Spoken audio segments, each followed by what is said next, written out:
Well, yesterday was the one-year anniversary of the Pulse nightclub massacre, in which Islamic radical Omar Mateen murdered 49 people at a gay nightclub in Orlando, Florida. Well, to commemorate the shooting, a vigil was held in New York City outside the Stonewall Inn, site of a 60s gay rights demonstration. But instead of just remembering the victim, the vigil became an anti-gun rally. Journalist Chadwick Moore was there at the vigil, and he joins us now to tell us what happened next. So, Chadwick, this was supposed to be a vigil for the people who died, almost 50 who died in that massacre, but it became something else? That's right. I think most people showed up. You know, the Stonewall is sort of gay. It's a gay holy site, right? It's the equivalent of Mecca for Muslims. It's where everyone goes when there's a large event that has affected the community, whether that's tragic or celebratory. It's where people would have instinctively shown up to commemorate the one-year anniversary.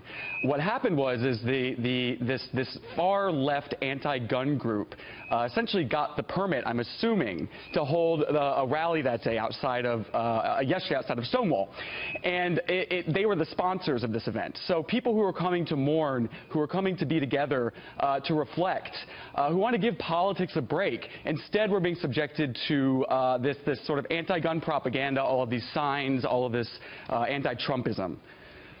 So is that really the message of Omar Mateen's ISIS-inspired murder spree, that guns are bad?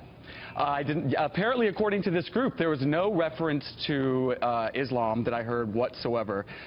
You know, Trump was the bad guy in the room for some reason. As we all know, Trump came to Orlando immediately after the shooting. The president waited 4 or 5 days, President Obama. But the message, the take-home is that this was about guns and only guns. It was. I mean, I'm sorry to laugh, but I mean, ISIS has bragged about. I mean, first of all, they endorsed the killings at the nightclub, at Pulse nightclub in Orlando, because a lot of people who were killed were gay. And they said, you know, we're glad that all these gay people died.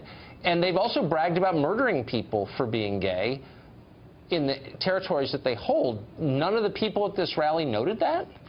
Well, this is the strange, you know, this is sort of the strange phenomenon that when you have large, dense populations of leftists, whether that's on the college campus or if that's in the gay community, that the small group of the loudest, most mentally and emotionally unhinged push their way to the front, seize the microphone, and bully everyone into going along with them. You know, yesterday, I'm very, very political on social media.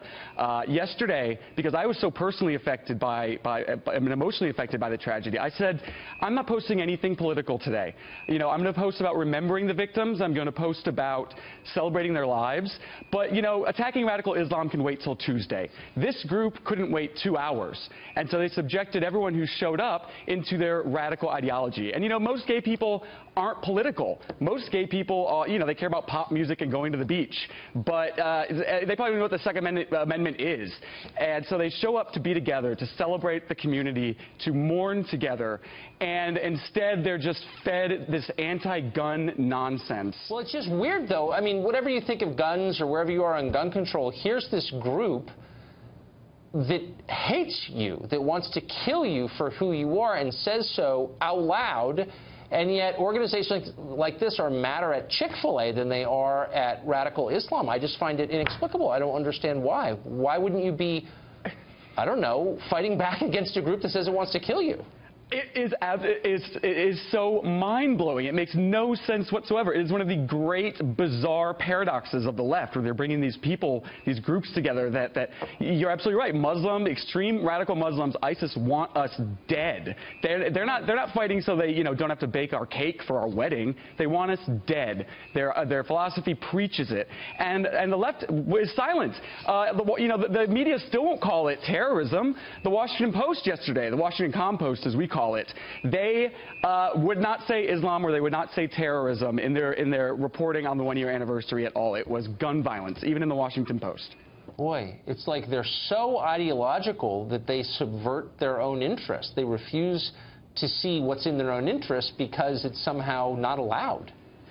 And people, especially I see gay people, and I know many other people on the left are waking up to this every day, and they're fleeing. They are fleeing the left in droves. And I think radical Islam is one of the huge reasons for that, especially for gay people. They see that this makes no sense, and now they know that the right, they don't wish us any harm, people on the right. Well, yeah, and you certainly see that in Europe. I mean, that's absolutely a trend in Europe. The nationalist parties have have big support from the gay community. Yeah. Chadwick, thanks a lot for coming on tonight. I appreciate it. Thank you. Thank you, Tucker. Thanks.